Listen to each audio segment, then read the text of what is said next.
words of insight, to receive instruction in wise dealing, in righteousness, justice, and equity, to give prudence to the simple, knowledge and discretion to the youth.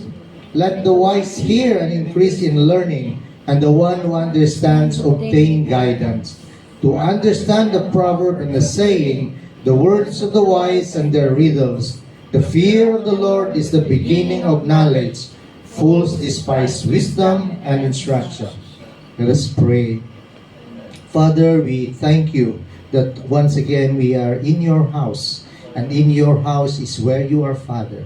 We thank you that we are in your presence, and your presence fills this place. And we thank you, Father, that the power of the Holy Spirit will cover us, will teach us, will guide us, and lead us. Help us, O Father, that we may be able to understand your word fully, truthfully, and that we may be able to live according to what you want us to live, O God. Lord, let your word be true in our life, and even as we study your word, we pray that you anoint each and every one of us to open our hearts, our minds, and thoughts to be receptive to what you want us to learn for today. O sweet Holy Spirit, work in your own special way to touch our life, our innermost being, to be receptive, to be submissive, and to be humble through your word. For this we are so pray through Christ our Lord. Amen. Amen. Amen. Tayo mo po, no?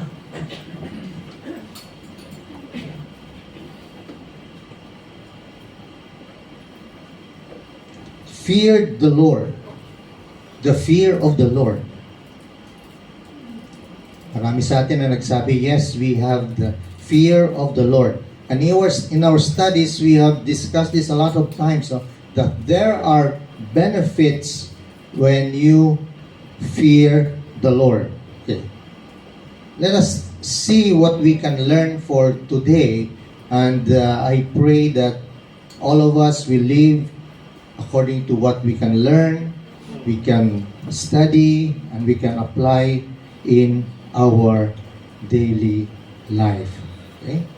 While you can open your own Bible. Titingnan natin kung ano yung maging study natin for today. These are the reasons for the Proverbs that we are going to study. So A is to grasp wisdom and discipline. This can be found in verses 1 to 2. This will help us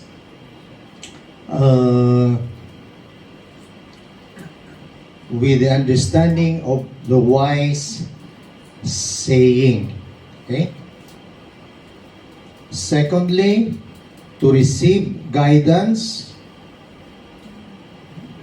and understand deep thoughts. Pangatlo is to give insight to the immature and mature alike. The Proverbs give knowledge and purpose. But bago yan, let us try to take some insight on the introduction about Proverbs. Okay? Pabalikan natin yan. Proverbs 1. Anong nagsabi dito? Sino nagsabi dito? Or sino nagsulat? Solomon. No? This is the Proverbs of Solomon. Now, Solomon is the son of David. He was the wisest, the richest, and the most honored of all the kings of Israel. So out of the Proverbs ito, he spoke about 3,000 Proverbs. Pero yung iba lang ang nakasulat and preserved in this book, no?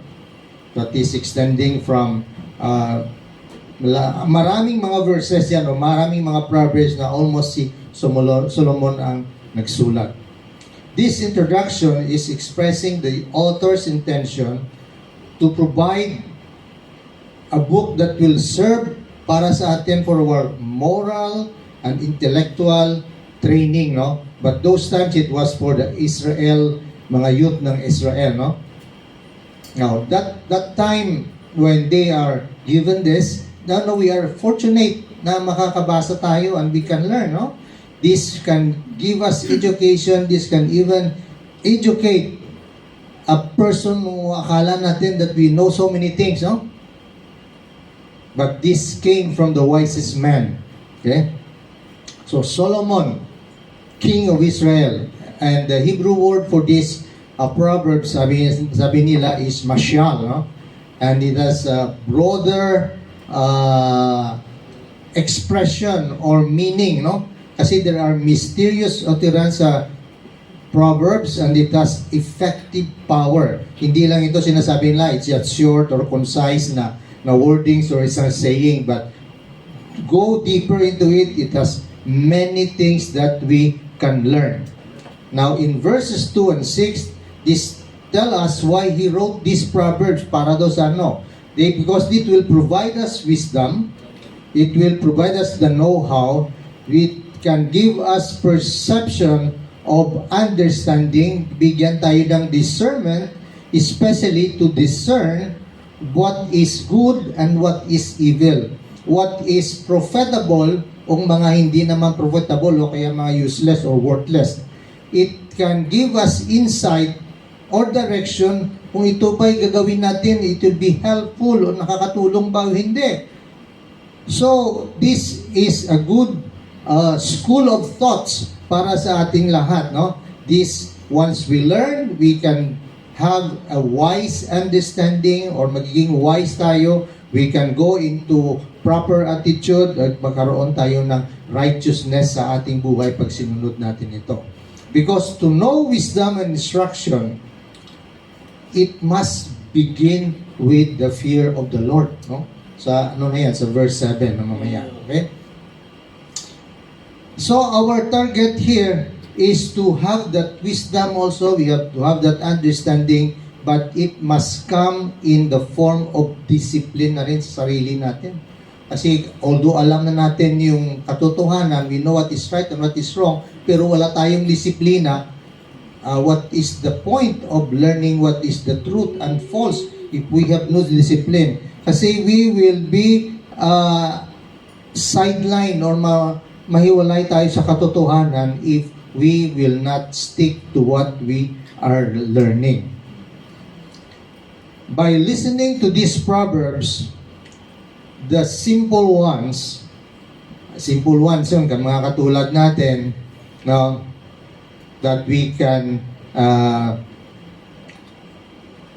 easily be led astray. Yun ang mga simple ones, no? Kasi minsan, kung ano sabihin ng tao, kung ano makikita natin, without studying deeper in the word of the Lord, we can just get into trouble, no? Especially yung mga young generations ngayon. They are so much in the media that sometimes akala natin totoo. We think that they are telling the truth, but behind are all lies. We thought that these are facts, but actually these are fake news. So we have to be very cautious. So Proverbs will guide us and help us to understand and discern. Now, wise men, yung mga wise men, they will grow wiser by heeding through these Proverbs. Now, if we are wise enough, it will make us wiser. If we are smart, it will make us smarter. So long that a person will become more wiser or become more smarter if you are teachable. If you can be able to be taught, kung kaya mong magpakumbaba and listen, willing to listen, willing to comprehend, willing to understand. So if you are a wise person, it's better you go into deeper into the Word, study the Word, listen, be teachable. Whatever that you can learn that is good, take it, no? Yung mga hindi maganda, throw it away. I remember I have a friend, sabi niya, Mr. Richard, you know, when my son asks for a permission that he will go to church, I will always tell him, go, go, go, go. Kasi Buddhist sila, no? And you know why? Sabi ko, bakit? It's because in the church, they will only teach what is good. Oh, praise the Lord that alam nila, no? That they allow their children to go to the church because what we are teaching in the church or what are being taught in the churches are generally good for the children. Now, last night we were talking about some teachings that are coming into the world, no? Kasi we are nearing to the end of the world na, kumbaga, sabi nila, we are almost on that stage, no? We were talking about the evangelical teaching. That's kind of fear of the Lord na dapat natin damdamin, na dapat natin alamin, no? Not only we feel, but we know, because we have that fear of the Lord. Now, how do you humble yourself to the Lord? How do you humbly submit to His Word? Ano yung mga ginagawa natin? No? Ito pa, nasubukan na ba talaga natin that yes, we totally humble ourselves and submit to the Word of God? Sinusunod ba natin kung anong gusto ng Panginoon? Sinusunod ba natin 100% ang Bible? No? Kaya ba natin lahat sundin yan? And if we fall, what is our solution? Ano yung gagawin natin? Ano yung grace na binibigay sa atin?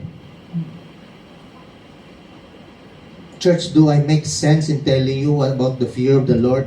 Nagkaroon ba tayo ng pag-iisip, nag-understanding na, yeah, that is the fear of the Lord that I'm feeling. No, na alam mo na, paglapit mo the blood, the moment that you come into a situation, you already feel mo na that kind of fear. No? May direct contact ka na because of your relationship sa ating Panginoon. Because the Lord will give you straight away that kind of wisdom na, anak, that is wrong. That is totally wrong. That is, you have to go away from that kind of situation. Humility is the fear of the Lord. Its wages are riches and honor and life. You see, when you have that fear of the Lord, humility will go together. Sabay-sabayan, they always go together. Kaya yung ating point is humble submission. No? Humility and the fear of the Lord will always go together. Because a person cannot be fearing God, we cannot be worshiping God, we cannot be trusting God, we cannot be obeying God, we cannot be serving God and be filled with selfish pride at the same time. Hindi pwede na tayo. That's kind of fear of the Lord na dapat natin damdamin, na dapat natin alamin, no? Not only we feel, but we know, because we have that fear of the Lord. Now, how do you humble yourself to the Lord? How do you humbly submit to His Word? Ano yung mga ginagawa natin? No? Ito pa, nasubukan na ba talaga natin that yes, we totally humble ourselves and submit to the Word of God? Sinusunod ba natin kung anong gusto ng Panginoon? Sinusunod ba natin 100% ang Bible? No? Kaya ba natin lahat sundin yan?